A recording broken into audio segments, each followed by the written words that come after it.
L'enregistrement est lancé de ton côté, Laurent, c'est bon? Ouais, Voilà, informer tout le monde qu'ils sont enregistrés, arrêter l'enregistrement. Oui, c'est bon, voilà. allez super. Eh C'est ben, lancé.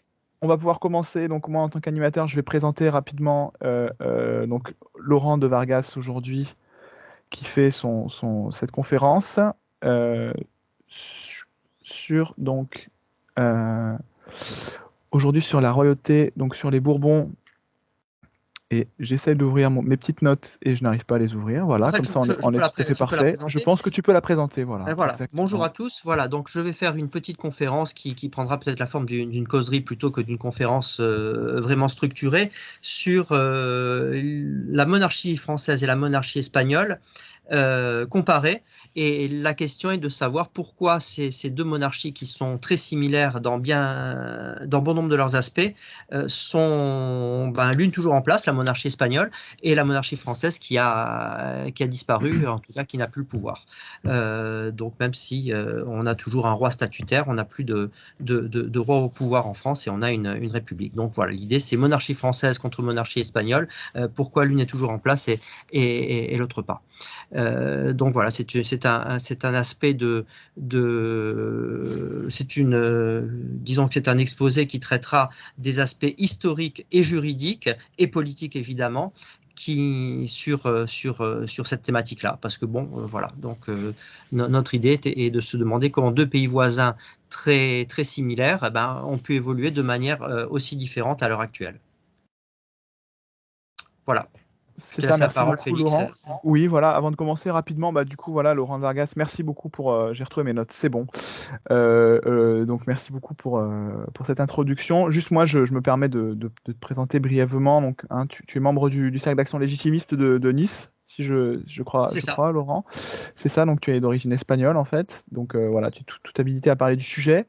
Euh, donc tu as une formation de juriste en droit privé et en droit public. Et tu es aussi donc directeur de maison d'édition, une maison d'édition qui s'appelle Arnaud Devègre, qui fait donc des beaux livres hein, reliés en cuir sur des thèmes historiques. Donc plusieurs dictionnaires des rois de France, des reines de France. Et c'est une maison d'édition qui est en ligne. Donc on peut consulter les ouvrages et les acheter par correspondance. C'est ça, donc je crois, Laurent.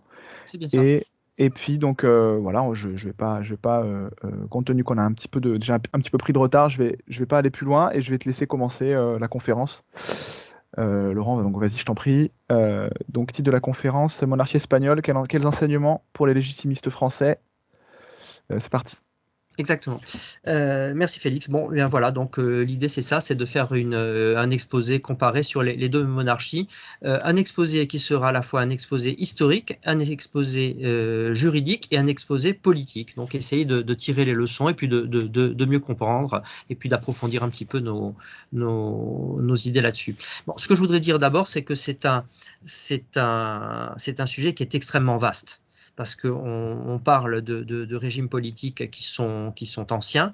La monarchie française remonte à l'époque de Clovis, donc 496. La monarchie espagnole remonte aussi à la même époque, donc le 5e siècle, la, la, la chute de l'Empire romain et donc les invasions barbares. Les Francs en France enfin,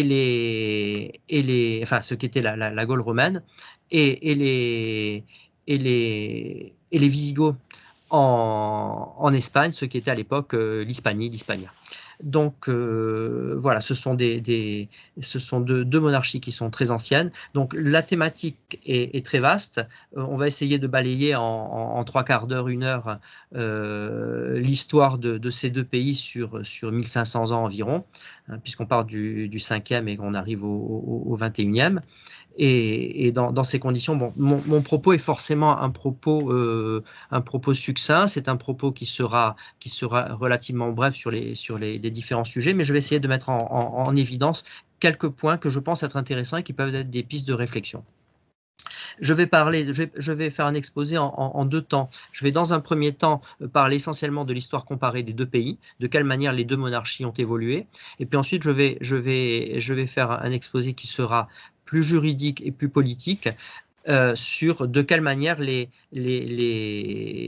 deux pays se sont structurés politiquement et juridiquement, de telle sorte que bon, l'évolution a été en partie similaire et en partie différente avec les résultats qu'on a à l'heure actuelle. Voilà. Qu'est-ce que je voulais dire de plus? Bon, bah forcément, ce sera. Je vais essayer de faire de parler de manière un petit peu imagée avec des exemples, de manière à ce que ce ne soit pas trop rébarbatif pour les personnes qui ne connaissent pas le sujet, et que ce soit, si possible, intéressant et instructif. Donc, qu'est-ce qu'on peut dire sur la monarchie française et sur la monarchie espagnole depuis 1500 ans, donc depuis la chute de l'Empire romain au 5e siècle?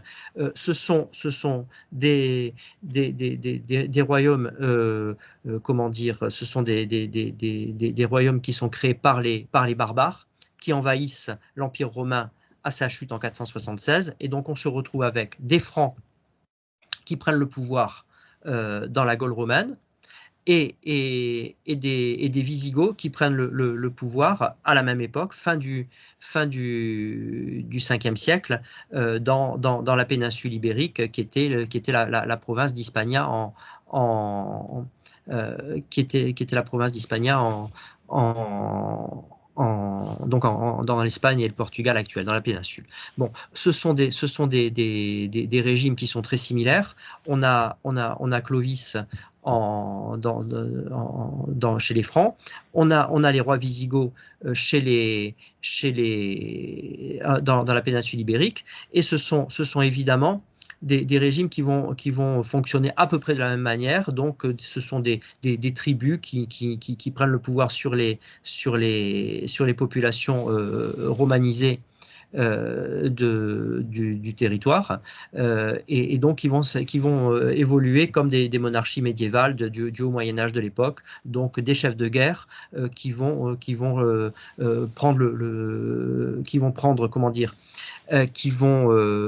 exercer leur pouvoir sur les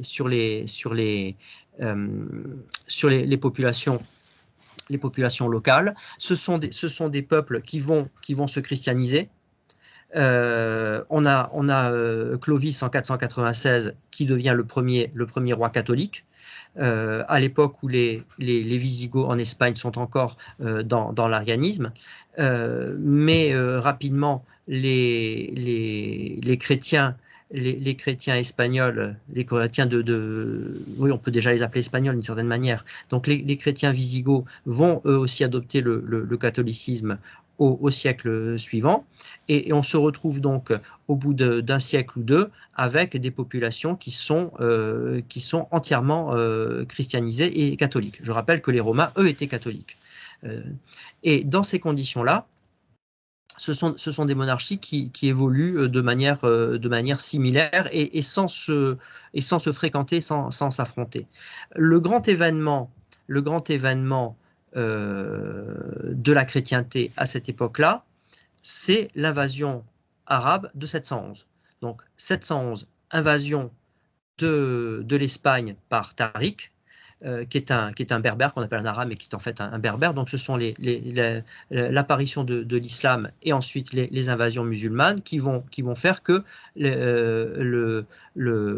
par le Maghreb, les musulmans vont tenter de conquérir toute la chrétienté, et donc de conquérir l'Europe. Et donc ils vont commencer par l'Espagne, à l'occasion d'un conflit politique en Espagne. À la même époque, on a les Mérovingiens qui sont au pouvoir en France, et c'est l'époque des rois fainéants, donc des derniers Mérovingiens qui sont en complète décadence, et c'est l'époque des maires du palais avec Charles Martel dans la Gaule franque, qui n'est pas encore la France.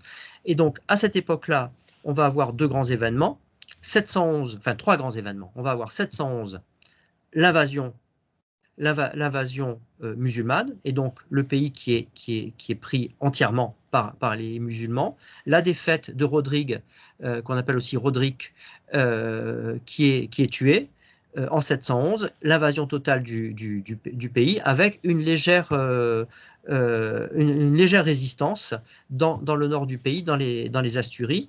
Et c'est là que commence l'histoire de l'Espagne moderne, si on peut dire. C'est la bataille de Covadonga en 718, donc dans le nord. C'est une région très montagneuse et très aride. Et donc là, les musulmans sont mis en échec par Don Pelayo, par Pelage, qu'on appelle aussi Pelage le Conquérant, donc, ou qu'on appelle Pelayo en espagnol, et donc qui lui va être le premier roi de la reconquête, de la Reconquista. Et donc il va avoir une victoire décisive. Alors, on dit parfois que c'est une escarmouche qui a été favorable aux chrétiens. Toujours est-il que c'est le point de départ de la reconquête, c'est-à-dire que l'invasion musulmane en Espagne est stoppée, ou en tout cas, elle connaît un premier grand échec, même s'il n'est peut-être pas considérable. Ça permet la création d'un royaume chrétien dans les Asturies, et donc ce nouveau roi qui va succéder à Roderick, mais qui est un chef wisigoth. Ce nouveau roi Pelayo, c'est l'initiateur de la Reconquista, donc c'est à partir de lui que pendant 7 siècles, on va reconquérir tout le royaume d'Espagne. Et donc, ça, c'est un premier élément clé. Et deuxième élément clé, évidemment, c'est la bataille de Poitiers en 732, parce que les musulmans sont remontés, ils sont remontés jusqu'à Poitiers, et là, ils sont mis en échec par Charles Martel. Et donc là, c'est à partir de ce moment-là, l'arrêt total de la conquête de l'Europe par les musulmans. Donc 3 dates clés: 711, la prise de la péninsule par les musulmans, par Tariq; 718, la victoire de Covadonga par Pelayo et ses hommes, qui sont des nobles wisigoths qui ont refusé de se soumettre et qui gagnent. Et 732, Charles Martel, le maire du palais, le père de Pépin le Bref, qui en 732 donc marque une victoire décisive contre les musulmans et qui arrête les invasions arabes, sarrasines, comme on les appelle. Et donc à partir de là, on a un reflux musulman jusqu'aux Pyrénées, et on a la péninsule ibérique, qui est donc les anciennes provinces romaines et l'ancien royaume wisigoth, qui lui prenait toute la péninsule. Il n'y avait pas de Portugal à l'époque, ça n'existait pas. Donc l'ancien royaume wisigoth, lui, se retrouve entre les mains des chefs musulmans, qui eux-mêmes sont nombreux, qui vont se quereller entre eux, mais et tout à fait au nord, dans les Asturies. Dans les Asturies, c'est la région d'Oviedo et de Gijón, et donc tout au nord dans les Asturies, cette zone de Covadonga, avec le début de la reconquête en 718. Donc ça, c'est un point de départ, et ça, c'est un premier point, on va dire, un premier point intéressant entre la France et l'Espagne, c'est qu'on a des royaumes chrétiens qui se battent contre l'envahisseur musulman, et donc ce sont des chrétiens qui veulent évidemment maintenir la présence chrétienne sur la terre chrétienne. Donc ça, c'est un point intéressant sur la manière dont ces royaumes vont fonctionner. L'histoire de l'Espagne et de la France évolue de manière séparée pendant longtemps. À partir de 718, c'est la reconquête. C'est la reconquête du territoire. Ça va durer jusqu'en 1492, avec différents royaumes qui vont se créer. Donc en fait, le roi Pelayo n'a pas de descendance masculine, mais il a une fille qui va épouser un noble wisigoth, l'un de ses lieutenants, ou le fils d'un de ses lieutenants. Et tous les rois d'Espagne actuels, et même depuis des siècles, descendent de Don Pelayo. Le roi Philippe VI actuel est un descendant en ligne féminine de Don Pelayo. Et donc on a cette monarchie qui est donc directement héritée de la Reconquête, alors qu'on n'a pas une filiation avec la monarchie wisigothique antérieure. Donc on a vraiment un lien entre 718 et 2024. De la même manière qu'on a un lien en France entre le roi enfin comment dire, l'héritier actuel, l'aîné des Capétiens actuel, Louis XX, et Clovis via les Carolingiens et les Mérovingiens. Donc on a vraiment une succession par le sang. Ensuite, qu'est-ce que je voudrais dire sur l'Espagne? Donc, on a donc cette reconquête qui va durer 7 siècles, qui va s'achever en 1492, le 2 janvier, avec la prise du royaume de Grenade. Et donc, elle va se faire par la création de petits royaumes, de petits royaumes qui vont travailler ensemble ou se faire la guerre, avec pas mal de querelles de pouvoir et de succession, mais toujours avec un but principal qui est d'abord la reconquête du territoire. Et après la reconquête du territoire, ce sera l'unité du territoire. Donc on a une monarchie médiévale de type féodal. Alors, pas le même type de féodalité que la France, mais c'est quand même un régime de type féodal, avec des liens personnels très forts entre le roi, les seigneurs et les sujets, et avec toute une série comment dire, d'alliances entre les différents royaumes, en fonction des possibilités politiques, en fonction des intérêts de chacun, parce que la réalité, c'est que tous ces princes et tous ces rois défendent leur intérêt, ils défendent leur intérêt territorial et patrimonial, mais ils le font en s'occupant des populations. Et ça fonctionne plutôt bien, puisque au final, on se retrouve avec un pays qui devient de plus en plus prospère, et qui finit par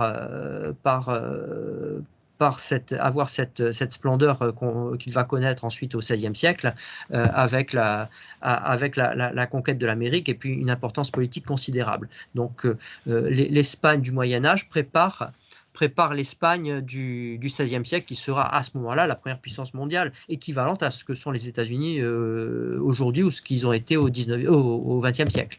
Donc c'est vraiment une puissance considérable. Mais donc cette monarchie espagnole, c'est l'addition de petites monarchies. On a le royaume des Asturies, qui va devenir le royaume de Léon, donc de Léon, c'est-à-dire avec cette capitale plus au sud qui est la ville de Léon, qui va ensuite s'associer, cette monarchie de ce royaume de Léon, qui va donner naissance au Portugal, qui va se séparer, et avec le Portugal qui est beaucoup plus atlantique, donc qui va lui aussi aller vers le sud pour conquérir des territoires sur l'envahisseur musulman, mais aussi aller vers la mer, puisque les Portugais sont un peuple de navigateurs. Madère, les Açores, ce sont des territoires qu'ils ont pris. Ensuite, donc, on a le royaume de Léon qui va se diviser et créer le royaume de Portugal. On a le royaume de Castille, qui est aussi une subdivision du royaume de Léon, qui va devenir indépendant, à tel point que la Castille va prendre le dessus sur le royaume de Léon. La Castille, c'est Valladolid, c'est Burgos, donc c'est le nord-ouest de Madrid. Madrid, qui est une petite bourgade sans intérêt jusqu'au XVIe siècle. Par contre, la grande ville, c'est Tolède, mais Tolède, qui est plus au sud de Madrid, et Tolède, c'était la capitale des Visigoths. Donc c'est une place importante, puisque Tolède est reprise en 1085, donc dès le XIe siècle. Mais c'est toujours cette progression vers le sud et vers l'est. Plus à l'est, on a ce qu'on appelle la Catalogne aujourd'hui, mais qui est en fait à l'époque le comté de Barcelone, le royaume d'Aragon. Le royaume d'Aragon, qui est la région de Saragosse, et donc cette partie-là, avec des rois qui qui sont différents, qui sont toujours issus tous de cette monarchie primitive de Don Pelayo, de Pélage, et donc qui sont issus et qui sont par un jeu d'alliance, de mariage, qui ont toujours cette même progression vers le sud pour reconquérir le territoire. On a les Baléares avec le royaume de Majorque. On a le royaume de Valence. Donc tout ça, progression vers le sud, au fur et à mesure que le temps passe. Et donc ça va durer 7 siècles jusqu'à la reconquête du territoire. Et il y a toujours en même temps cette volonté d'unité. Donc volonté d'unité, de la même manière qu'on a une volonté d'unité chez les Capétiens en France, avec les rois qui vont épouser les princesses et les héritières des fiefs, importants. Chez les Capétiens, qu'est-ce qu'on a ? On a Hugues Capet, qui est un petit seigneur en 987, qui va laisser le trône à son fils Robert II en 996. Et puis petit à petit, on s'empare de la Bourgogne, on reprend la Champagne. C'est Philippe le Bel qui va être le premier comte de Champagne de la maison de la maison capétienne, puisqu'il épouse l'héritière de la Champagne, qui est aussi reine de Navarre. On a à nouveau un retour vers le sud, puisque la femme de Philippe le Bel, Jeanne de Champagne, était reine de Navarre, et c'est comme ça que les Capétiens, eux, mettent un pied dans la péninsule. Et sachant que la Navarre, à cette époque-là, était à cheval sur les Pyrénées. Donc il y avait la partie navarraise qu'on connaît à l'heure actuelle, qui est la Navarre espagnole, mais il y avait aussi la partie française, entre guillemets, qui est le Béarn, ce qui nous ramènera plus tard à Henri IV. Et donc ces liens entre la France et l'Espagne sont des liens qu'on trouve tout au long de l'histoire du Moyen-Âge, avec des liens qui sont essentiellement des liens d'amitié. La grande querelle entre la France et l'Espagne qu'on va connaître au XVIe siècle avec François Ier contre Charles Quint, ça n'existe quasiment pas au Moyen-Âge. Alors ça n'est pas tout à fait exact, il peut y avoir des conflits d'intérêts, mais grosso modo, la France et l'Espagne sont des pays alliés, si tant est qu'on puisse parler d'Espagne, vu qu'en fait il y a beaucoup de royaumes différents. On sait par exemple que le frère de Philippe le Bel, Charles de Valois, avait été nommé roi d'Aragon par le pape en 1285. Justement à cause de querelles au sein du royaume d'Aragon, et que le pape avait tranché en destituant le roi d'Aragon et en accordant la couronne au fils du roi de France, au fils de Philippe III le Hardi. Philippe III le Hardi est allé en 1285 tenter de conquérir l'Aragon pour son fils. Malheureusement, il est mort à Perpignan, et donc il n'est jamais arrivé à destination. Et puis Charles de Valois n'a été qu'un roi titulaire d'Aragon. Mais tout ça pour dire quoi ? Tout ça pour dire qu'on a deux royaumes qui sont proches, qui ont peu de rivalité, qui évoluent à peu près de la même manière, avec toujours cette idée d'unité, les rois de France qui vont faire l'unité autour d'eux et qui vont conquérir petit à petit les territoires en épousant des héritières. On a Louis VII qui épouse Aliénor d'Aquitaine, on a Philippe IV le Bel qui épouse Jeanne de Champagne, on a Jean le Bon qui va récupérer l'ancienne Bourgogne, qui va récupérer le duché de Bourgogne, mais au lieu de le réunir à la couronne, il va le donner à son dernier fils, Philippe le Hardi, ce qui créera des troubles. Et en Espagne, on a le même genre de politique, c'est-à-dire qu'on a ces mariages. Alors, comme ce ne sont pas des relations de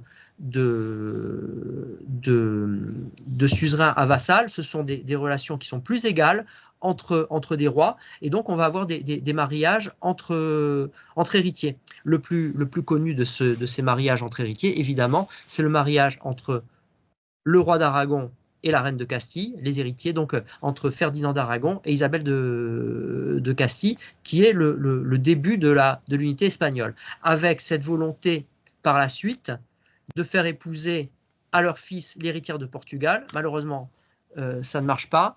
L'un des enfants meurt, et donc l'unité espagnole ne se fait pas. L'unité de la péninsule ne se fait pas, mais c'est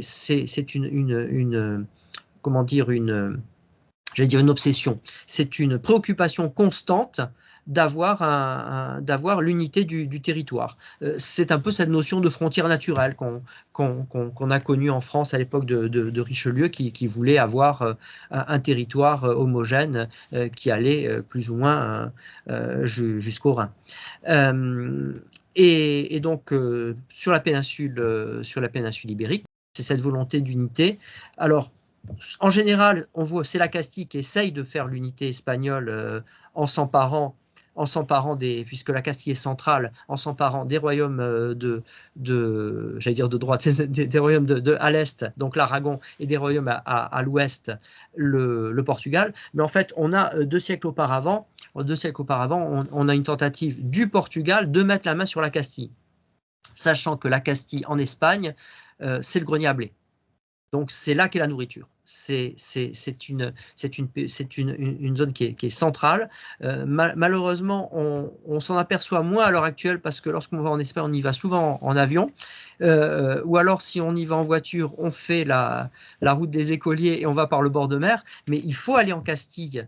En voiture, il faut traverser la Castille en voiture, c'est couvert de champs de blé. C'est vraiment le grenier.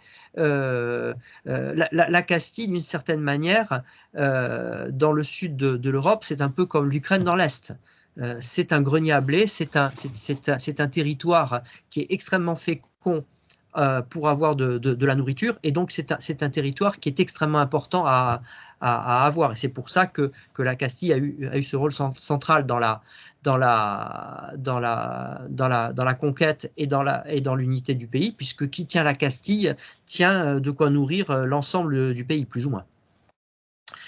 Qu'est-ce que je voulais dire de plus sur la monarchie, sur les 2 monarchies françaises et espagnoles? J'espère que je suis à peu près dans les temps. Je dois avoir l'heure quelque part. Oui. Pas de souci, Laurent. Donc, ce que je vous donne un instant, je regarde. Oui, c'est bon. Donc, ce que je voulais dire, donc on a deux pays qui fonctionnent de manière à peu près parallèle, mais assez indifférents les uns des autres pendant le Moyen Âge, avec plutôt des alliances que des conflits. Ensuite, on a au XVIe siècle, on a évidemment la monarchie espagnole qui va changer, avec les Habsbourg qui arrivent sur le trône d'Espagne. Et là, forcément, la France qui se retrouve prise en étau par les monarchies des Habsbourg, l'Espagne à l'ouest et l'Autriche à l'est, les guerres de religion, ça va être une situation un peu plus compliquée. Avec des conflits. Mais là encore, on a 2 types de monarchies qui sont équivalentes, qui sont des monarchies tempérées, qui tendent vers la monarchie absolue. Donc des évolutions similaires. Et puis ensuite, on a au XVIIIe siècle la succession d'Espagne qui pose problème, et un Capétien, un Bourbon, le petit-fils de Louis XIV, qui devient roi d'Espagne. Et c'est l'époque, à ce moment-là, de la monarchie absolue. Pour raconter ça de manière assez brève, donc jusqu'à la Révolution, on a une évolution à peu près similaire des 2 pays, avec des alliances, parfois des guerres. Et ensuite, à partir le grand événement, évidemment, ça va être la Révolution française. La Révolution française qui va provoquer la chute de la monarchie française, qui va provoquer aussi la chute de la monarchie espagnole, puisque on a par la suite Napoléon qui prend le pouvoir en France et qui se met à conquérir une partie de l'Europe, dont l'Espagne, et à installer comme roi l'un de ses frères, le Joseph. Donc son frère Joseph, qu'on appelle José I en Espagne, devient roi d'Espagne, et il est un roi qui n'est pas spécialement populaire ni aimé. C'est un roi à la solde de son frère l'empereur Napoléon, et donc il va être chassé de manière brutale par les Espagnols qui vont se révolter. Et bon, on connaît la suite et la fin de l'Empire napoléonien. Et on va se retrouver en France et en Espagne avec des restaurations. Donc, restauration de la monarchie espagnole à la chute de Joseph Bonaparte, et restauration de la monarchie française en 1814 à la chute de Napoléon, donc en 1815. Les monarchies françaises et espagnoles vont elles aussi être touchées par ce phénomène qui est la monarchie parlementaire.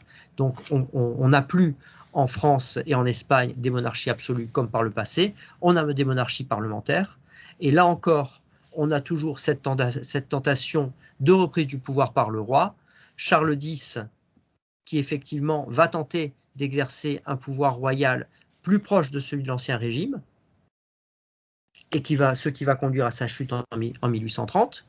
Et on va avoir le roi d'Espagne, Ferdinand VII, qui lui aussi va se voir imposer une constitution, c'est la fameuse constitution de 1812, qu'il va rapidement accepter puis rejeter, et qui va, alors lui ne sera pas renversé, mais à sa mort, c'est sa fille qui est une enfant qui prend le pouvoir, c'est la reine Isabelle II, avec une période de régence. Et là, on se retrouve effectivement avec encore une situation difficile, chaotique, qui ressemble à la situation française à cette époque-là, au XIXe siècle, c'est-à-dire des régimes qui sont troublés. Alors, en France, on va avoir l'usurpation de 1830 de Louis-Philippe, puis la chute de Louis-Philippe en 1848, puis la Deuxième République, puis le Second Empire. Dans l'Espagne du XIXe siècle, on va avoir des troubles qui sont toujours plus des troubles internes, c'est-à-dire qu'on n'a pas de régime, on n'a pas le régime qui chute, mais on a ce qu'on appelle les guerres carlistes. On a les guerres carlistes parce que les Bourbons en Espagne, Ferdinand VII était un Bourbon, les Bourbons en Espagne avaient instauré la loi salique, donc la succession de père en fils à l'exclusion des filles. Sauf que Ferdinand VII n'a pas réussi à avoir un fils, et donc au dernier moment, il va prendre une disposition qui va lui permettre de donner le trône à sa fille. Donc, c'est une petite fille qui hérite du pouvoir contre le frère du roi, qui était l'héritier présomptif et qui aurait dû devenir roi si la loi n'avait pas été modifiée in extremis. Et dans ces conditions-là, on se retrouve avec des guerres de succession qui vont tourner en faveur du pouvoir en place, donc de la reine Isabelle II, mais qui vont énormément déstabiliser le pays, au point que à la fin du XIXe siècle, on a une chute de la monarchie espagnole avec l'instauration de la République, puis l'instauration d'une nouvelle monarchie. Et c'est à cette époque-là, dans les années en 1870, à cause de cette guerre de succession d'Espagne, qu'on va avoir le régime de Napoléon III qui, lui, va tomber. Suite à la provocation de la Prusse. Donc, c'est une période qui est complexe, qui est politiquement et diplomatiquement, disons, hors de propos dans le cadre de ce petit exposé, mais on a encore cette imbrication France-Espagne dans la politique française et dans la politique espagnole.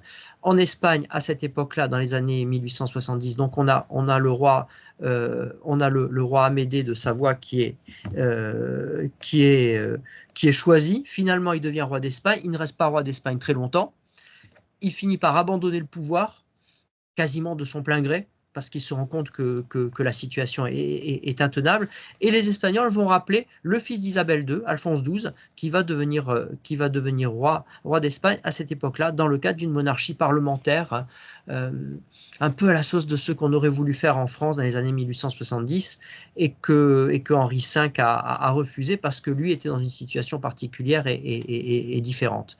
Et donc, on a donc cette monarchie espagnole qui va durer jusqu'en donc la monarchie française, on le sait bien, prend fin en 1870-1873, lorsque le comte de Chambord décide de ne pas donner suite aux propositions de restauration de la monarchie, dans la mesure où on voulait lui imposer des conditions et il ne le souhaitait pas, et où les parlementaires français divisés quant à la restauration, mais finalement unis quant à la République, finissent par voter la République par défaut en 1875. Mais en Espagne, on a une restauration qui se met en place, qui fonctionne tant bien que mal jusqu'en 1931. Et en 1931, la monarchie espagnole va tomber de manière un peu bête, mais c'est l'air du temps. C'est l'air du temps, c'est l'époque des dictatures dans les années 30, et qu'il s'agisse des dictatures fascistes ou des dictatures communistes, et la monarchie espagnole va sombrer de manière assez bête dans ce contexte-là, avec des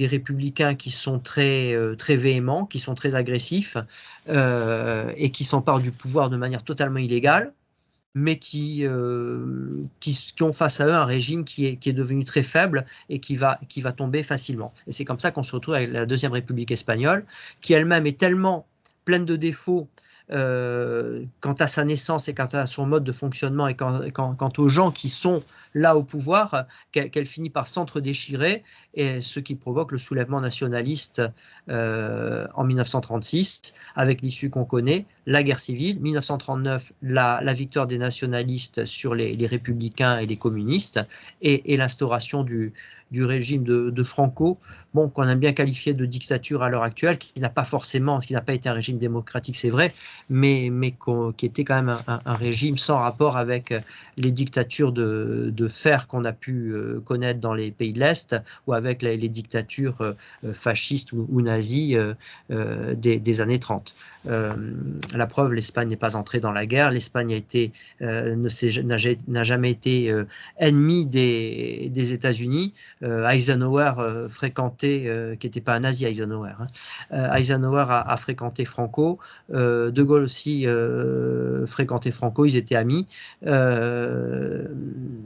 Et donc le régime s'est maintenu en se libéralisant un peu jusqu'en 1975. En 1975, c'est Franco qui avait décidé que l'Espagne redeviendrait une monarchie, et le roi Juan Carlos est devenu roi jusqu'en 2014, que je ne dise pas de bêtises, jusqu'en 2014. Non, 2015. Non, 2014, je dis pas. 2014, jusqu'en 2014, jusqu'à son abdication en 2014. Et donc, depuis 10 ans, on a le régime de Philippe VI. Bon, ce petit exposé qui est peut-être un peu long et rébarbatif, ce que je voudrais dire, la différence entre ces deux monarchies, principalement, c'est leur mode de fonctionnement. Et là où ce qui est intéressant par rapport à la monarchie, entre la monarchie française et la monarchie espagnole, c'est que ce qui a été des forces pour la monarchie française à l'époque de la monarchie, et qui étaient des faiblesses pour la monarchie espagnole, au moment des difficultés, et donc de la chute des monarchies, disons que la force de la monarchie française est devenue sa faiblesse, et la faiblesse de la monarchie espagnole est devenue sa force. Je m'explique. Nous avons en France une monarchie de type successif, c'est-à-dire qu'on a une monarchie successive et une monarchie statutaire. Donc c'est une monarchie statutaire qui fait que le roi est roi en fonction de la loi de succession. Et dans ces conditions-là, le la possibilité qu'il y a de jouer sur qui sera roi est absolument impossible. La possibilité, elle est égale à 0.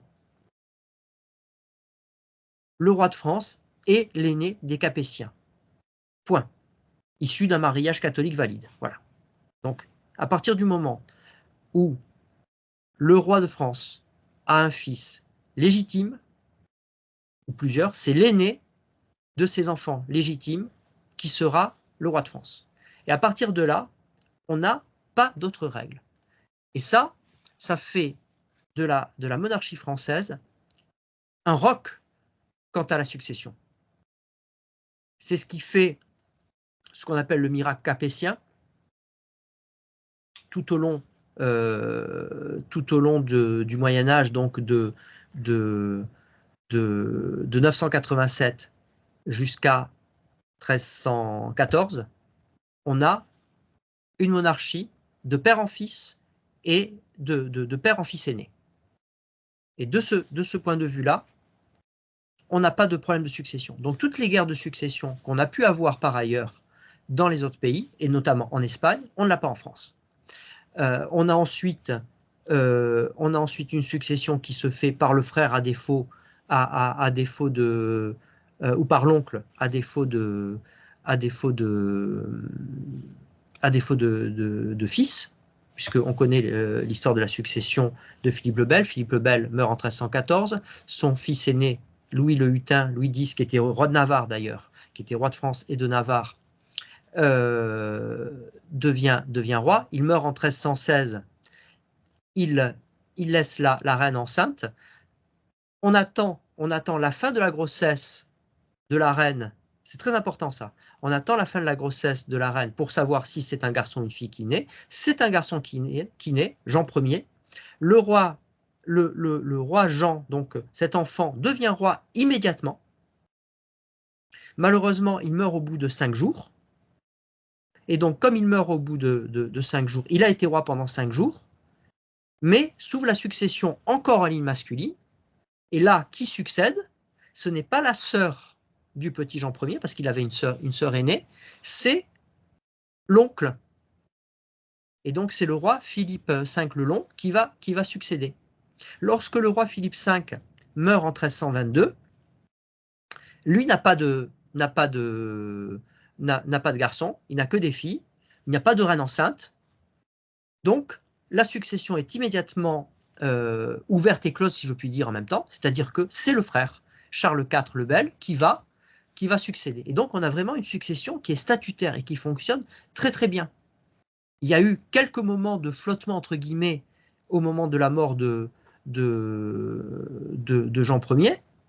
Mais bon, très rapidement, c'est l'héritier légitime, donc l'aîné des Capétiens qui devient roi.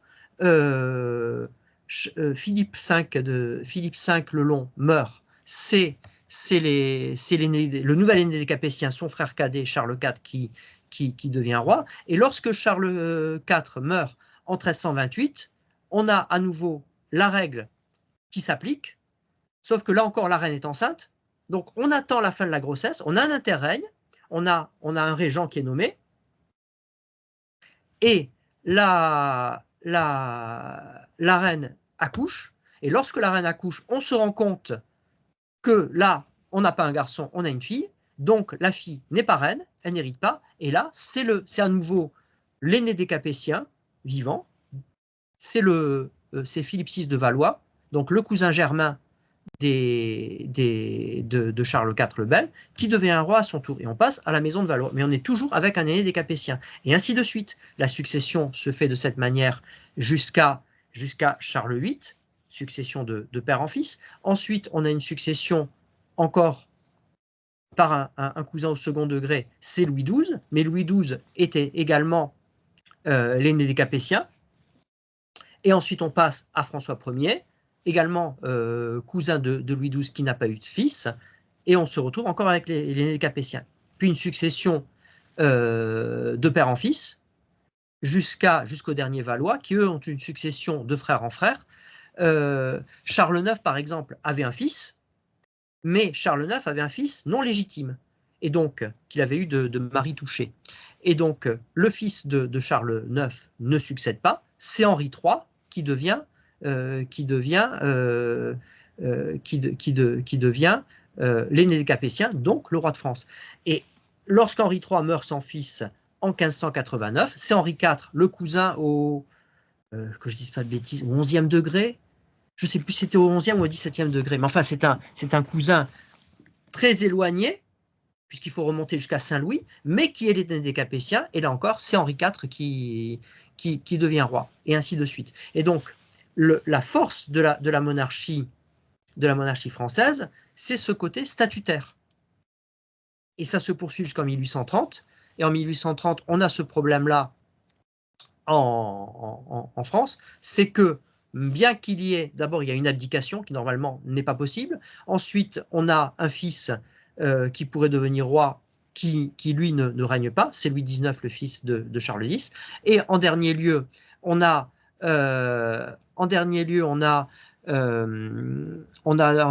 Henri V qui lui non plus ne règne pas.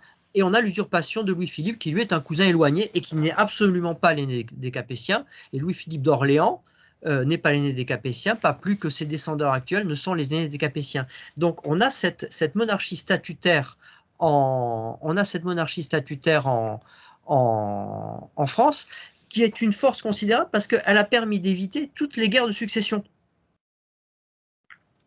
La guerre de Cent Ans est une guerre de succession, mais qui s'achève dans l'échec total dans l'échec total pour les Anglais, parce que justement, ils ne remplissaient pas cette condition statutaire d'être l'aîné en ligne masculine. En Espagne, c'est différent. En Espagne, on a une monarchie qui fonctionne différemment. On a une monarchie qui va fonctionner en fonction qui n'est pas une monarchie statutaire. Déjà, c'est une monarchie en ligne féminine. Donc, la monarchie en ligne féminine, il faut savoir que dans une monarchie guerrière, la reine, si elle doit combattre, elle va combattre à travers son mari. Donc, par principe, qu'est-ce qu'on va avoir comme souci ? On va avoir la question de savoir qui va épouser l'héritière. Et à chaque fois, on a ces questions-là. Donc, on va avoir des rois qui sont donc des pères qui sont soucieux de marier leur fille, pas seulement pour avoir des alliances et pour gagner du territoire, mais simplement pour avoir un roi qui va prendre leur suite. Et donc c'est ce qui va créer dans la péninsule toutes ces questions. Alors ça va favoriser l'unité du territoire, puisque forcément quand on épouse la reine, on devient roi, donc on va joindre souvent deux territoires. C'est comme ça que le roi d'Aragon, en épousant l'héritière de Castille, va prendre le pouvoir en Espagne. Un point important à savoir, c'est que en Espagne, le premier titre du roi d'Espagne, c'est roi d'Espagne et roi de Castille, mais en pratique, la maison au pouvoir, c'est la maison d'Aragon, puisque c'est le roi d'Aragon qui a épousé la reine de Castille. Donc, le pouvoir est à Madrid, en Castille, mais la famille, en fait, est originaire de l'Aragon. C'était une famille d'Aragon qui est également originaire de Castille, compte tenu des grands, comment dire, des alliances précédentes. Mais c'est bon, c'est une parenthèse. Et tout ça pour dire quoi? Que cette monarchie qui se fait en ligne féminine va avoir des points de faiblesse, parce que forcément, il y a des luttes d'alliance considérables pour s'emparer du territoire.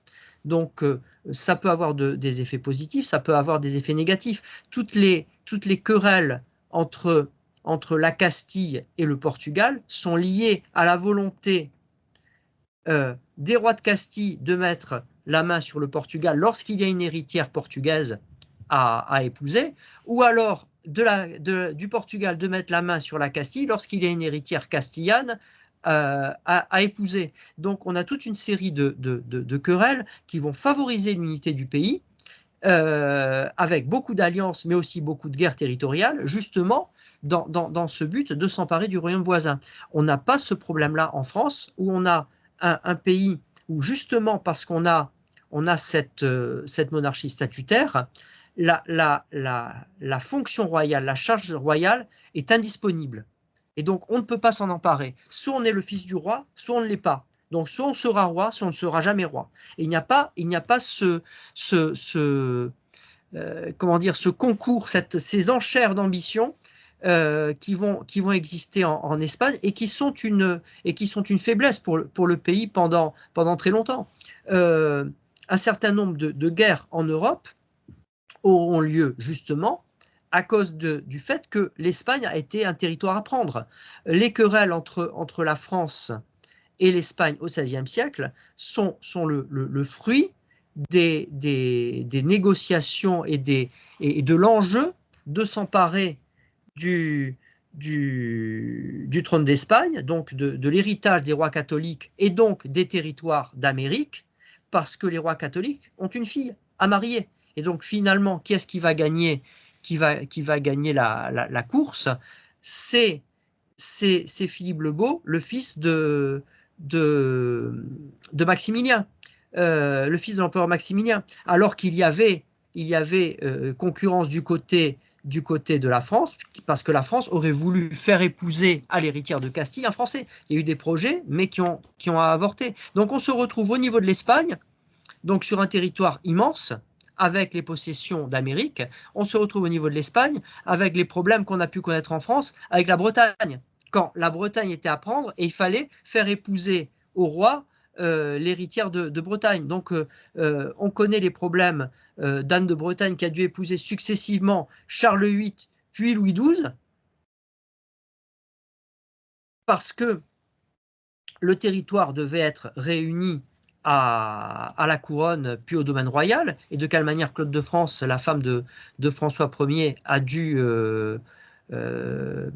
plus ou moins, qu'elle le veuille ou non, céder la Bretagne à la France, même si ça ne s'est pas fait de manière brutale. Et donc pour arriver à Henri II, qui est roi de France, y compris, et qui tient la Bretagne, on a toute une série de problèmes. Il faut imaginer les problèmes qu'on a en Espagne, lorsque la Castille veut s'emparer du Portugal, le Portugal veut s'emparer de la Castille veut l'Aragon, veut la Castille, l'Aragon et la Castille réunis tentent d'avoir le Portugal, finalement le Portugal s'échappe, le Portugal est repris. Enfin, je fais ça en accéléré, mais vu de loin et vu de haut, ça a un côté presque comique. Et donc on n'a pas ce problème-là je dis comique et pathétique en même temps, parce que ce sont des guerres, ce sont des querelles, et on n'a pas ce problème-là avec la monarchie française, qui, en ligne masculine, en ligne légitime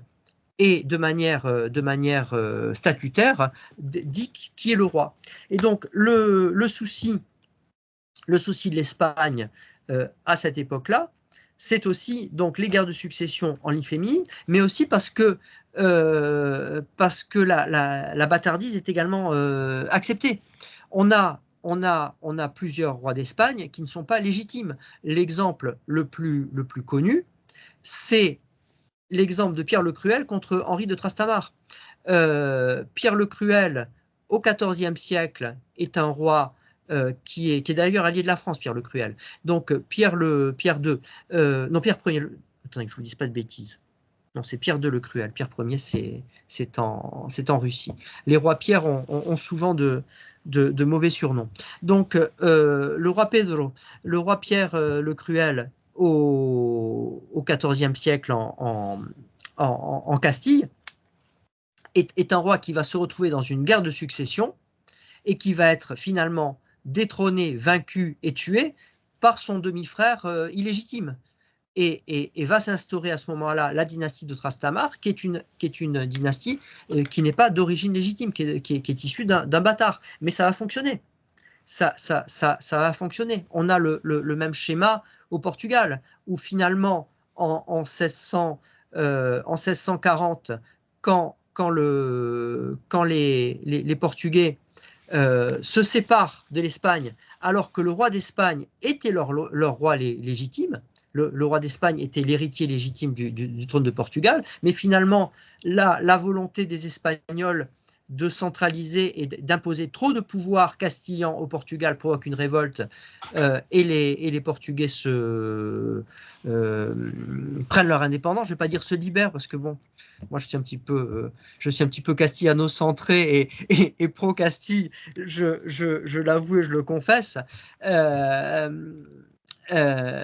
Et donc, lorsque les Portugais se séparent de l'Espagne, eh bien, ils vont mettre un roi qui, lui, n'est pas non plus, qui n'est pas d'origine légitime, mais qui est davantage portugais. En tout cas, il n'est pas allié à la Castille ni à l'Espagne.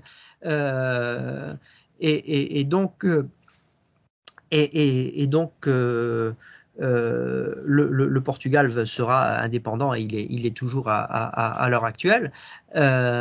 Et donc cette séparation entre le Royaume d'Espagne et le Royaume de Portugal se fait également à travers des dynasties différentes. Et là encore, pas de monarchie statutaire, donc toujours beaucoup de possibilités de mettre le trône aux enchères des ambitions. Et c'est ce souci-là qu'on a dans la péninsule ibérique, qu'on n'a pas en France, sauf en 1830, mais bon, ça n'a pas duré, ça n'a rien donné de bon.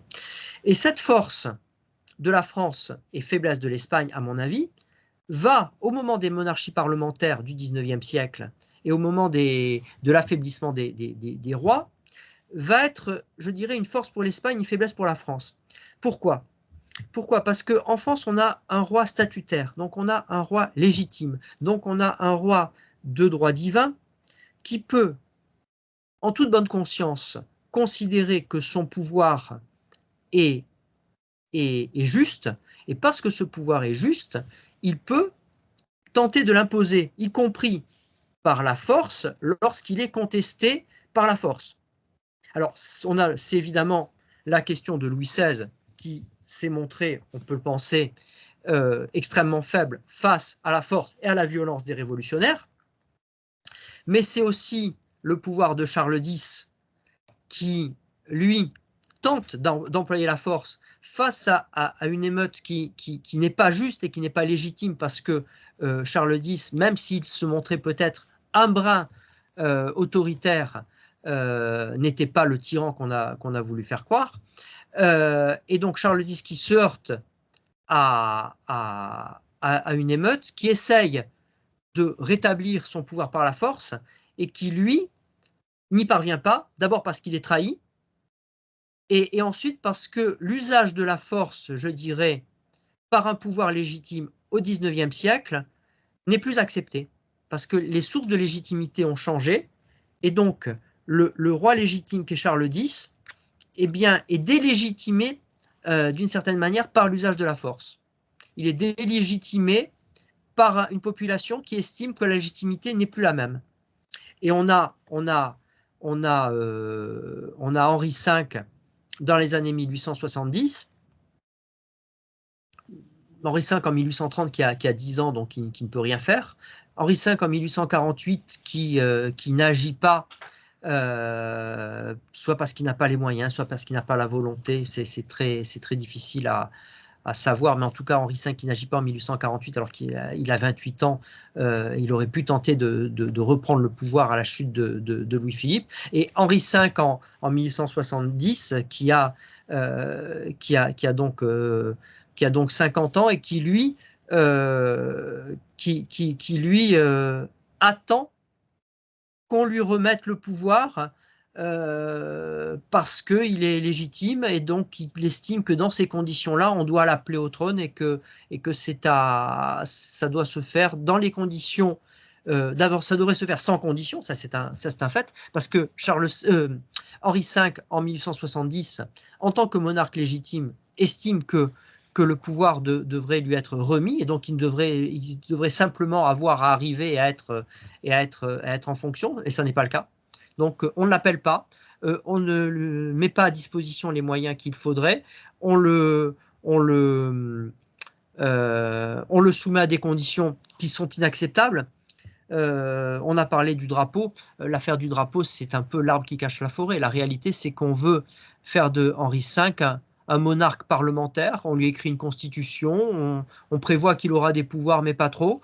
On prévoit qu'il pourra agir, mais finalement avec une assemblée qui aura sans doute le dernier mot au final. Et donc, le roi de France, qui n'est pas un roi soumis à des parlements, qui n'est pas, enfin, le parlement au sens moderne du terme, qui n'est pas soumis à des assemblées, eh ben, le roi de France ne peut pas accepter ce type de monarchie.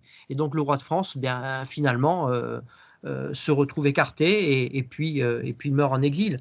Le cas d'Henri V est ensuite particulier parce qu'Henri V n'avait pas d'enfant, n'avait pas de fils, ni même de fille, donc pas d'enfant. Donc problème de succession, comment transmettre le pouvoir ensuite, sachant que l'héritier présomptif était l'héritier du trône d'Espagne également, donc, qui était un Espagnol, donc situation très, très complexe. Et à la même époque, en Espagne, qu'est-ce qu'on a?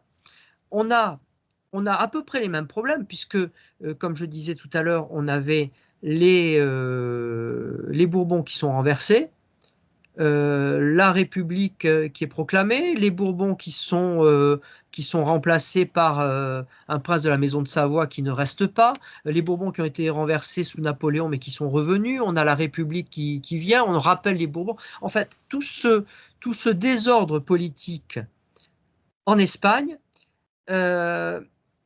disons que l'Espagne est davantage accoutumée, et au final, une constitution imposée par un parlement, pourquoi pas?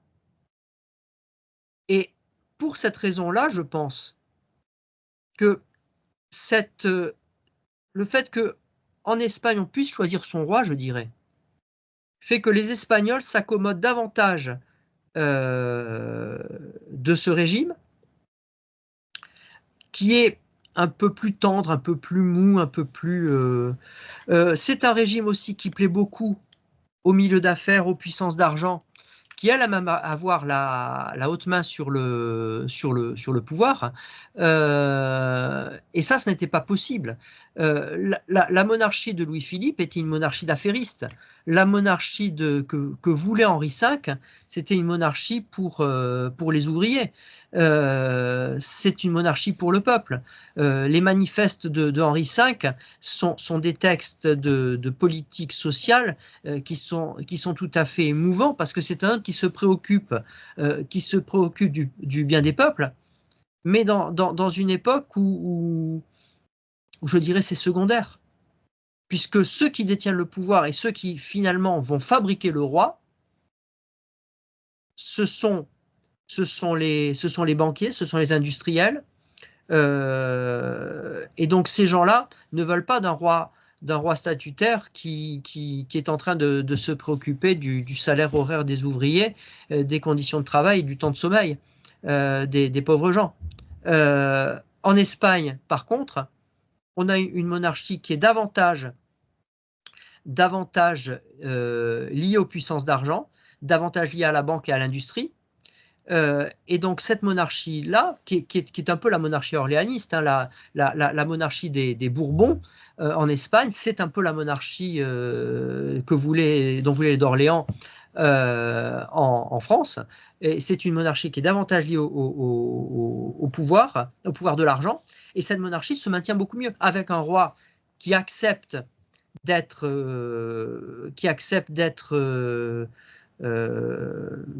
un monarque plus ou moins à l'anglaise, et avec des prérogatives qui diminuent au fur et à mesure. Et on le voit à l'heure actuelle, la monarchie de Philippe VI n'est pas celle de Juan Carlos. Juan Carlos, en 1975, est devenu roi parce que c'est ce qu'avait prévu Franco à sa mort.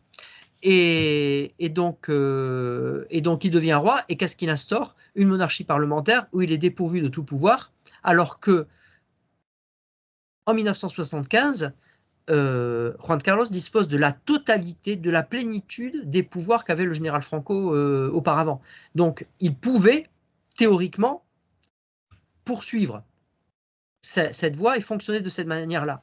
Il choisit une voie qui est différente, qui à mon avis a été une bonne solution. Parce que dans le contexte, je pense qu'il n'aurait pas tenu quelques années, voire même quelques mois, s'il avait tenté de poursuivre dans la voie de Franco. Mais en tout cas, c'est une monarchie qu'il met en place, qui est une monarchie parlementaire à l'anglaise et qui a fonctionné malgré tout, malgré de gros défauts, elle a fonctionné. On a déjà eu une succession, puisque le roi a abdiqué et son fils lui a succédé il y a 10 ans. Et à l'heure actuelle, on a un roi Philippe VI qui, lui, et quand même, je pense, exerce beaucoup moins le pouvoir que ceux qu'exerçait son père. Et bon, je vais dire quelque chose qui est peut-être méchant, mais bon, Philippe VI, parfois on a l'impression que c'est plus un notaire qui enregistre qu'un monarque. Mais la réalité, c'est qu'il est au pouvoir. Dans une monarchie successive, statutaire comme la France, c'est tout à fait impossible. On ne peut pas avoir le roi, on peut pas avoir un roi sans pouvoir en France. Ça n'est pas faisable. Et c'est pour ça que la monarchie française n'a pas pu être restaurée, parce que il fallait un restaurateur. Et en Espagne, ça a été Franco. Et en France, bon, on n'en a pas eu. Et surtout, les conditions n'étaient pas réunies. On ne peut pas avoir de monarchie faible en France. Je crois que c'est ça le point principal. La question, c'est de savoir si à l'avenir, et ce sera un peu mon point de conclusion, on aura... parce qu'on a quand même chez les peuples une volonté d'être gouverné et pas forcément d'être gouverné comme on l'est à l'heure actuelle, surtout qu'on voit les limites de la démocratie parlementaire et on voit les difficultés qu'il y a dans la démocratie directe. Donc, la question, c'est de savoir si les peuples voudront avoir dans un avenir prochain des gouvernants qui les gouvernent autrement que le font les dirigeants actuels, que ce soit notre président, que nous aimons tous euh, autant qu'un grand timonier. Je rigole pour ceux qui ne comprennent que le premier degré. Et donc, est-ce qu'on veut avoir des républiques absolues comme on a à l'heure actuelle, ou est-ce qu'on voudra un jour une monarchie avec un roi suffisamment fort pour faire le bien de ses peuples? Et ça, c'est valable aussi bien pour la France que pour l'Espagne.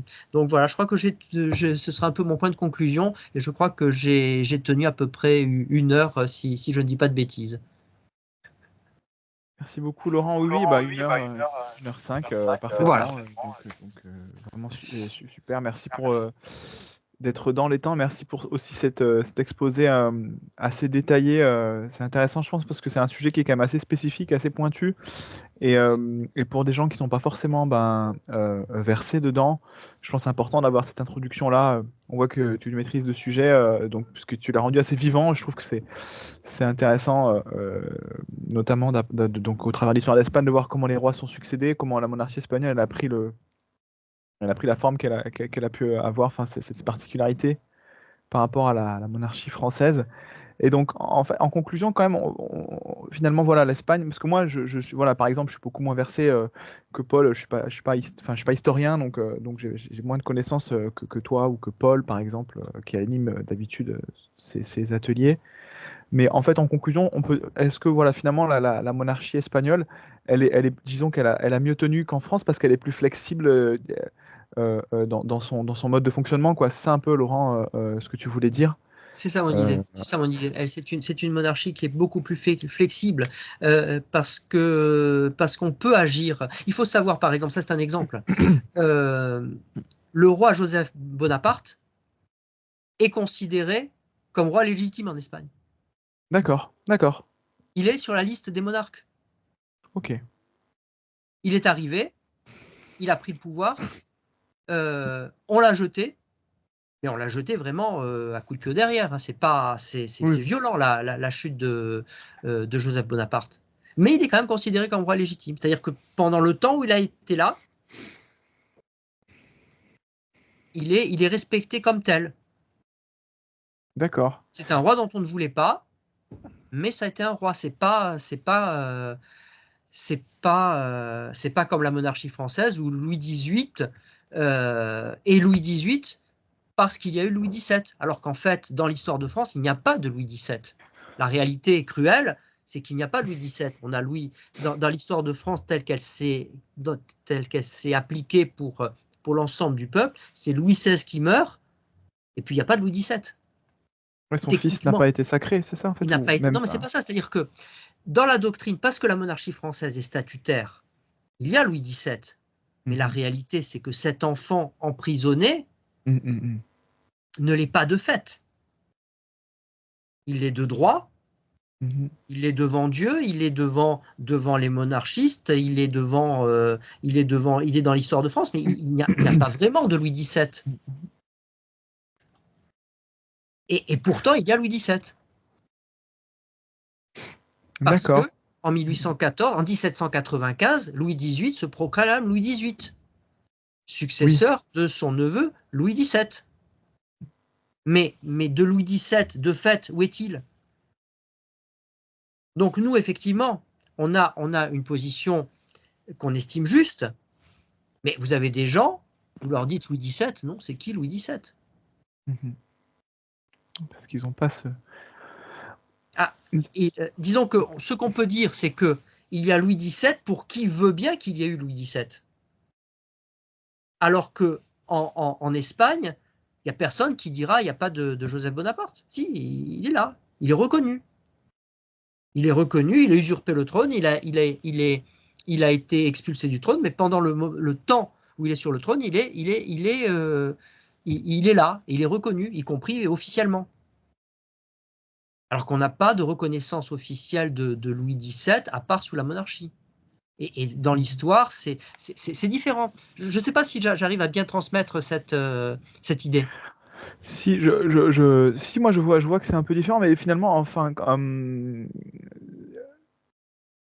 moi qui suis par exemple, enfin, c'est la première fois que j'approche le sujet un peu, et moi ce qui me plaît dans justement la royauté française, cette espèce de droit divin qu'on voit. Bien sûr. Enfin, c'est bête, mais il y a un roman qui s'appelle Cire. Je sais plus qui c'est qui l'a Oui, de écrit. Jean Raspail. De Jean Raspail, voilà, qui me Oui. fait un peu penser à ça, où en fait, finalement, on voit vraiment qu'il y a enfin, le bon Dieu, voilà, c'est le bon Dieu en fait finalement qui reconnaît le roi. Oui, Finalement, qu'importe le peuple, quoi. Mais oui, bien sûr, mais elle est de droit divin. La monarchie espagnole aussi est de droit divin. d'accord. La monarchie espagnole est de droit divin. Joseph Bonaparte, il était roi d'Espagne par la grâce de Dieu.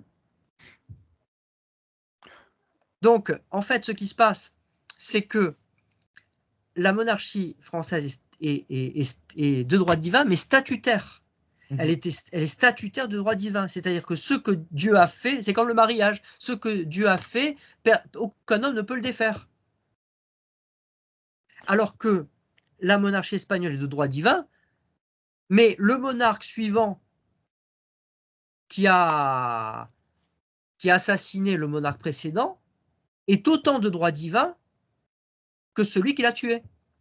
Henri II de Trastamare, qui assassine son demi-frère Pierre le Cruel, est autant roi de droit divin que l'était Pierre le Cruel.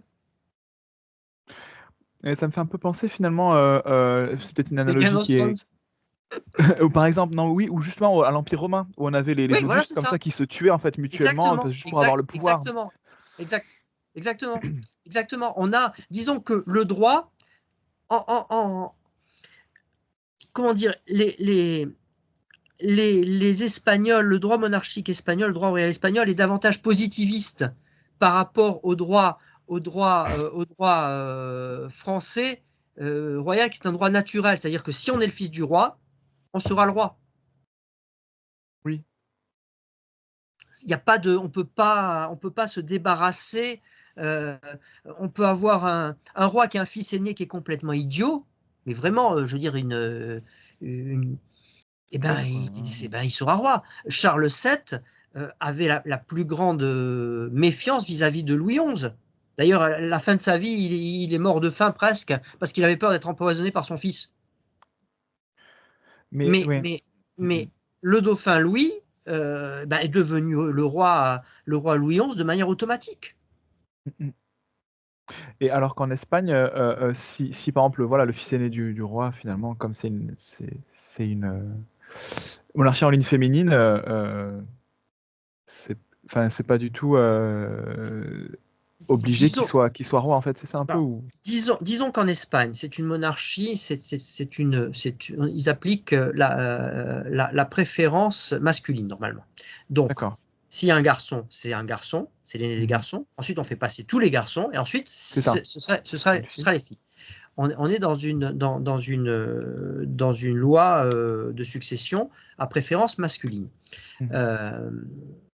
Mais souvent, ce qui s'est passé, c'est que les garçons, soit ils n'en avaient pas eu, soit ils étaient morts. Et donc, au moment de la succession, on a une fille qui succède. Et puis voilà. Et donc, la fille va être reine. Et ce sera à son mari d'exercer ou de ne pas exercer la charge royale, mais pour les fonctions militaires, c'est forcément l'homme qui est en jeu. Après, Isabelle la catholique, c'était elle qui dirige la Castille, c'était pas son mari Ferdinand d'Aragon. Donc on n'est pas. Mais Isabelle la catholique s'était emparée du trône, elle, parce qu'elle n'était pas l'héritière. C'était la fille du précédent roi. Et donc, elle s'en est emparée en l'accusant d'être bâtarde, ce qu'on ne sait toujours pas. Ouais, c'est ça. Mais donc, parce que... Allez-y, continuez, Laurent. Oui. Non, ce qui se passe, c'est que dans cette situation, dans cette situation-là, la monarchie espagnole est beaucoup plus flexible. Et comme elle est beaucoup plus flexible, dans des situations où il faudrait être flexible, bah forcément, elle tient mieux. Hein, c'est le chêne et le roseau. Oui, c'est ça. D'accord. La monarchie française, c'est le chêne. Et la monarchie espagnole, c'est le roseau. Oui, voilà, d'accord. Oui, je pense que c'est important d'avoir cette comparaison parce que. Mais alors, du coup, cette leçon pour les légitimistes français, c'est soyez un peu plus flexible, c'est un peu soyez réaliste ou pas du tout. Je sais pas. Oui, bah ça, c'est la difficulté pour les. Parce que en effet, cette règle-là, quand même, qui est là, en effet, comme vous dites, c'est le fils aîné des Capétiens, c'est le fils aîné des Capétiens, quoi. Donc, bon, ben, c'est un peu, voilà, comme vous dites, c'est oui ou non, quoi. Donc, c'est un peu difficile, même de tirer une leçon. Enfin, bon, après, peut-être il y a des circonvolutions qui sont possibles, mais en effet, voilà, c'est intéressant. Disons que pour les légitimistes, il ne faut pas renoncer à ce qui fait la force de la monarchie française. C'est la monarchie statutaire. Oui. Donc, on ne va pas aller chercher le deuxième fils parce qu'il est plus intelligent ou plus beau, parce qu'il plaît plus aux filles et que si on fait un référendum, il aura plus de voix, enfin, des bêtises comme ça. Donc là-dessus, on est bloqué, mais c'est bien. Parce que c'est une force, cette monarchie statutaire. Après, la monarchie française elle-même, elle est passée par pas mal de stades. Donc, elle aurait pu éventuellement s'accommoder d'une forme parlementaire. Oui. Elle aurait pu s'accommoder d'une forme parlementaire. Elle s'en est accommodée sous Louis XVIII. Mais après, ça demande un effort. Est-ce que la monarchie française serait compatible avec un régime parlementaire ? Difficile à dire. Moi, j'ai dans l'idée que le régime parlementaire vit ces dernières années ou ces dernières décennies. Oui, moi je pense que je suis d'accord avec vous. Enfin, il y a un moment où on voit les fruits, quoi. Et donc, ils sont pas bons. Et oui. on voit les jeunes aujourd'hui. Enfin, je pense que les jeunes générations, oui, comme vous dites, il va y avoir une bataille. Et ce qui est beau en Espagne, en effet, c'est qu'il y a eu un restaurateur quand même. C'est ça. Il faut que quelqu'un, à un moment donné, dise je me dessaisis du pouvoir. Je le donne au roi. Pour le laisser au roi. Louis XVIII avait été en négociation avec Bonaparte. Oui. Mais bon, ça n'a pas abouti. Erreur de Bonaparte, à mon avis. Hein. Erreur de Bonaparte. L'homme voulait la grandeur, il l'a eu, mais il a eu la chute aussi. C'était dans le tempérament du bonhomme. Hein, oui, voilà. Mais d'un côté, est-ce que par exemple en Espagne, comme vous disiez, le roi accepte un peu d'être un monarque à l'anglaise, quoi. C'est-à-dire un peu finalement il est là, mais il n'a pas forcément le pouvoir, quoi. Il est complètement. Voilà. Il l'est complètement. Bon, il y a quand même un événement qui fait de la peine et qui provoque un certain mépris. Le roi Philippe VI a quand même laissé exhumer, donc déterrer le général Franco. qui avait été enterré au Valle de los Caídos, qui est ce monument de réconciliation construit à l'issue de la guerre civile, puisqu'ils sont enterrés aussi bien les victimes nationalistes que les victimes républicaines. Donc c'est pas un mausolée comme on a voulu le faire croire. Donc Franco avait été enterré là sur ordre de Juan Carlos. Donc ça n'était pas Franco qui avait décidé qu'il serait enterré là. Et donc, ça n'était pas son mausolée, c'est Juan Carlos qui avait décidé qu'on enterrait Franco à cet endroit-là. Donc, l'une des premières décisions du monarque a pu être contestée et annulée par le président du gouvernement socialiste, et elle a été avalisée par le roi Philippe VI. Et le roi Philippe VI qui ce jour-là, je crois, était parti à l'étranger. Enfin bon. Moi, je pense qu'il aurait pu avoir un geste fort, puisqu'il devait respecter la loi. Il est coincé. Le roi d'Espagne, on lui ferait signer les lois sur, je sais pas, enfin, on lui ferait signer les lois de manière vexatoire. Il serait obligé de le faire. Mais il aurait pu, le cas échéant, par un geste fort, soit montrer sa totale désapprobation, soit montrer sa désapprobation ou agir là-dedans. Par exemple, il aurait pu lui présider la cérémonie d'exhumation. Puisque les républicains qui ont imposé ça, puisqu'on a un gouvernement de socialistes qui sont très pro-républicains, avec un président du gouvernement qui se rêve en président de la République. Donc, ces socialistes qui sont très républicains et qui comme ils n'ont pas de politique vraiment très bonne, ils ont une politique économique qui est très mauvaise, ils n'ont pas de politique. Donc, ils sont en permanence en train de raviver des plaies qui étaient refermées pour essayer d'exister. Et donc, ils ont trouvé Franco. Franco, c'est bien, il est mort, il ne peut plus se défendre. Parce que quand il était vivant, ils avaient un peu la trouille. Ils avaient un peu la trouille, ils étaient plus forts pour se sauver que pour le combattre. Mais donc, Franco, maintenant qu'il est mort, et un mort, c'est sûr, c'est pas très dangereux. Donc, ils sont en lutte contre Franco. Et ce qui se passe surtout, c'est que donc ils ont décidé de déterrer Franco. Mais le roi Philippe VI, il n'a rien fait. Donc il n'a rien fait, il a laissé tout avancer, et puis au final, il a signé l'ordre d'exhumation parce qu'il y avait une loi. Et, puis, et au final, il aurait pu avoir un geste fort. Moi, je pense qu'il aurait pu, par exemple, se présenter et présider l'exhumation. À la limite, quand on est obligé d'avaler la couleuvre, autant le faire avec panache. C'est vrai. C'est intéressant. On aurait compris, qu'il. Alors certains auraient dit oui, il approuve, mais je pense que d'autres auraient compris que c'était une manière de montrer que c'était pas une manière d'agir. La manière de s'en aller, je crois qu'il était en Équateur à cette époque-là, ce jour-là, il avait un voyage. Enfin bref, il aurait très bien pu présider ça. Ça a été fait par le gouvernement, ça a été fait par la famille. Ils avaient bouclé le site pour pour assurer la sécurité. Ils avaient peur d'émeutes et puis il s'est rien passé finalement.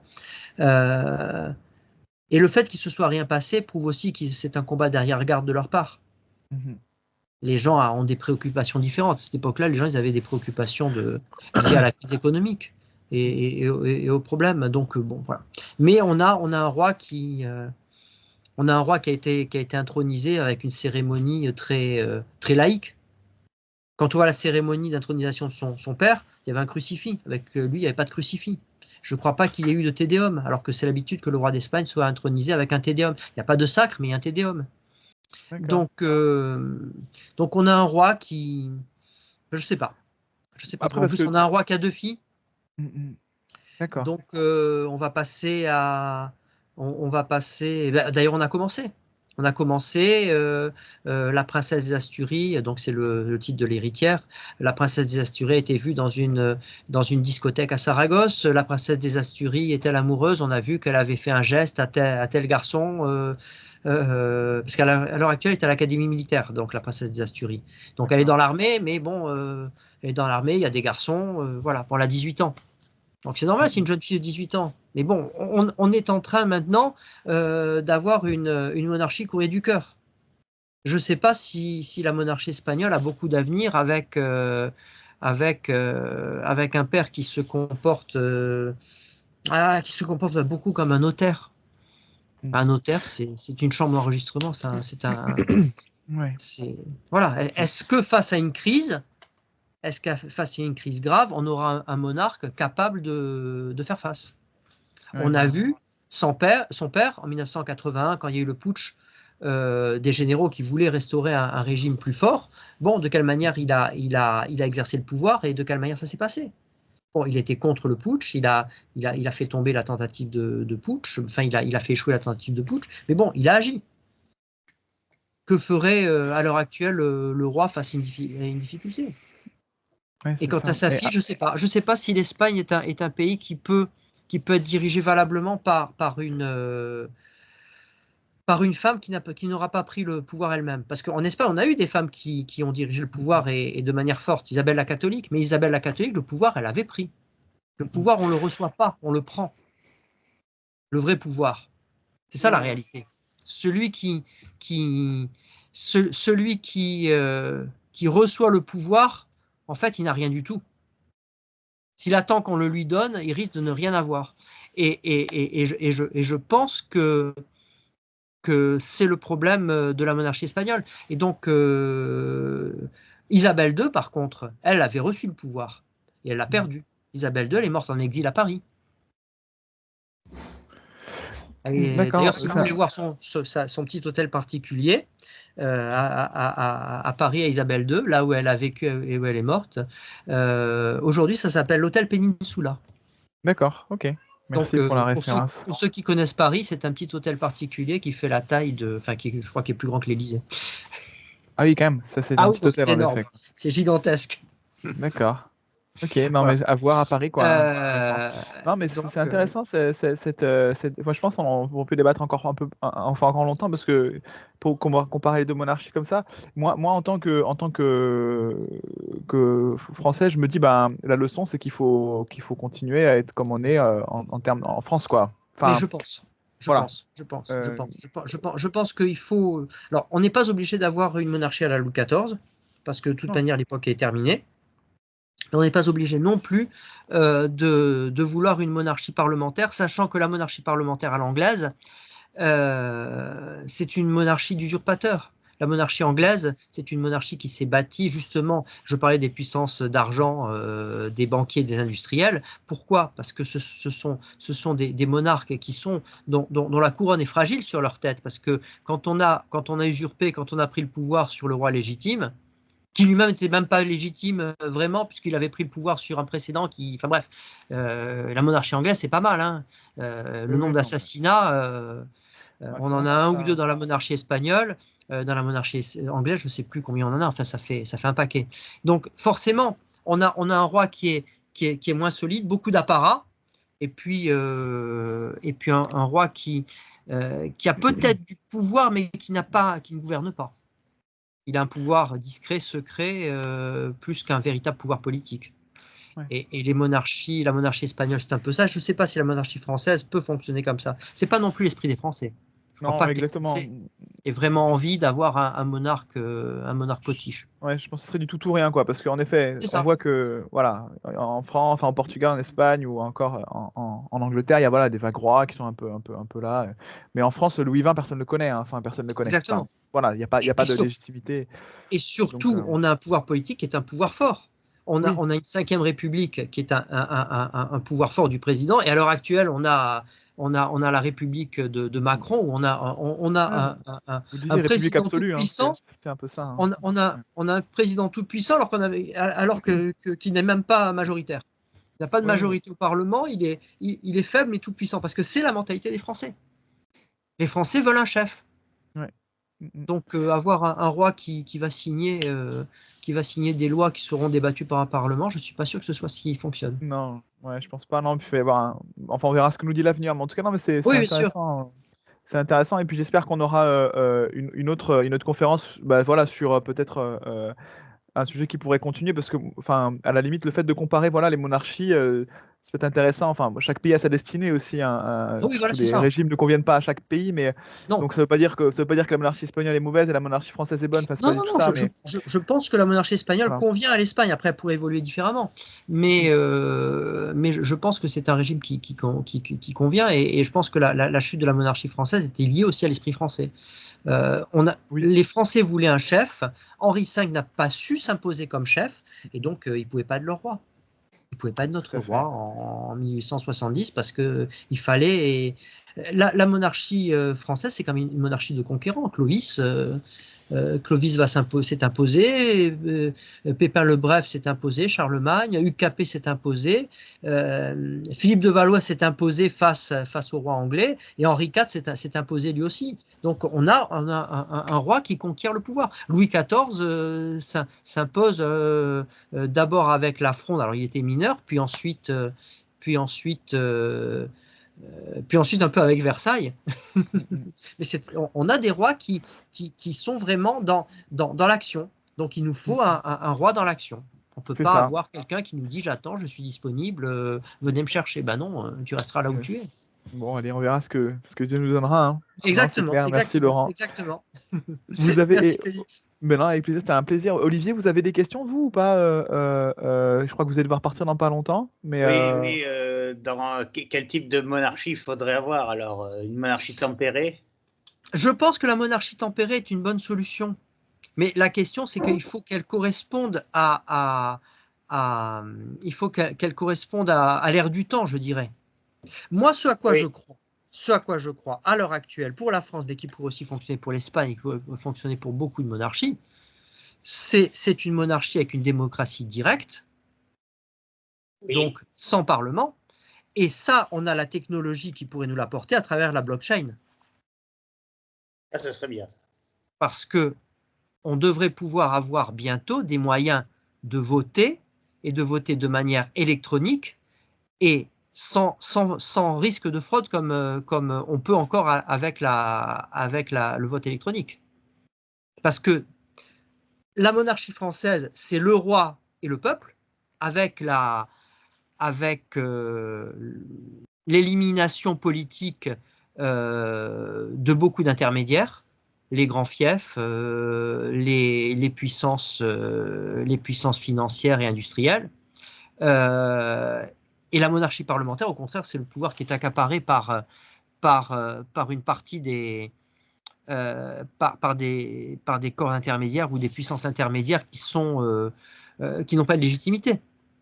Parce qu'un député n'a de légitimité qu'au jour de l'élection. Et puis, une semaine après, un mois après, il a commencé à voter en contradiction de ses promesses électorales. Et bon, on n'a pas, ça fait pas un très bon, ça fait pas un très bon représentant, puisque souvent il représente d'autres personnes que celles qui l'ont élu. Donc moi, je pense que l'avenir de la monarchie, ça pourrait être le roi et le peuple. Mais le roi en ses conseils et le peuple en ses États. Donc le peuple lui, pourrait, au lieu d'avoir des États généraux, pourrait avoir son droit de vote directement, via les moyens modernes. Je ne serais pas étonné qu'on ne puisse pas mettre en place des moyens de voter directement depuis le smartphone.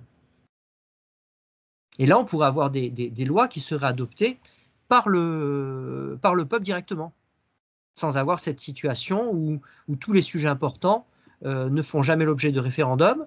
Et si le référendum ne plaît pas, eh ben, on jette le référendum à la poubelle. Oui, d'accord. surtout si c'est contraire à la loi naturelle. Mais ça, c'est encore. Exactement, exactement. Là-dessus, on ne vote pas, c'est clair. Et sur ceux qui peut, voilà. Donc, non, je pense que Je pense il que faudrait un monarque instruit selon les lois du bon Dieu, et puis un peuple aussi bien catéchisé, et puis ça marcherait Il y a catholique. bien. oui, Voilà. ça aussi, ça évidemment. Ça, c'est sûr Voilà. qu'avec un peuple qui aurait un peu plus de foi, qui serait un peu plus catholique, ça pourrait. Un bon sens, quoi, aussi, du Ça coup. pourrait. Un peu de bon sens, hein, un peu de bon sens. Oui, un peu de On bon voit sens. qu'on le perd. Hein. D'accord, non, c'est Oui, très, ça, très intéressant. ça le bon sens, mais là, c'est pire. C'est pas qu'on le perd, c'est qu'on n'en veut pas, on le rejette. Je crois Non, qu'on exactement. on en est carrément au rejet du bon sens. Aujourd'hui, c'est ça, ouais, exactement. Donc, Ouais. écoutez, c'était très bonne conférence. Je pense qu'on va pas tarder à devoir arrêter, puisque Olivier aussi doit partir. Et puis, on a eu un certain temps de parole, Laurent. Donc voilà, on vous retrouve, on te retrouve, pardon, Laurent, donc aux éditions, hein, donc ta maison d'édition. Oui. Voilà, exactement, avec des livres disponibles. Donc, je pense justement, voilà, comme tu disais, des dictionnaires, etc., qui sont, je pense, aussi intéressants sur le sujet, puisque Je l'espère, je l'espère. Olivier. J'avais réédité il y a quelques années les Chroniques de Froissart. Voilà, d'accord. C'est un bon livre à lire. Mais bon, voilà. Mais écoutez, j'étais ravi de faire ce petit exposé. Et puis bon, voilà. À bientôt peut-être pour une prochaine intervention, puisque c'était ma deuxième intervention. Voilà, exactement. Non, je pense que ce serait sur un sujet donc, lié à la monarchie, très certainement. Donc, aux éditions Arnaud Devègre, C'est ça. c'est ça, hein, Laurent Oui, de c'est ça. Vargas, C'est ça. éditeur, et en espérant voilà, que ça puisse intéresser également ceux qui visionneront cette vidéo. Je pense qu'on peut couper l'enregistrement, Laurent, et puis on fera notre Entendu. prière de fermeture juste avant de Entendu. quitter Je vais la arrêter vidéo, si ça vous va. l'enregistrement. Nous sommes à 1h35 et 21 secondes. Et voilà. Très bien, c'est parti.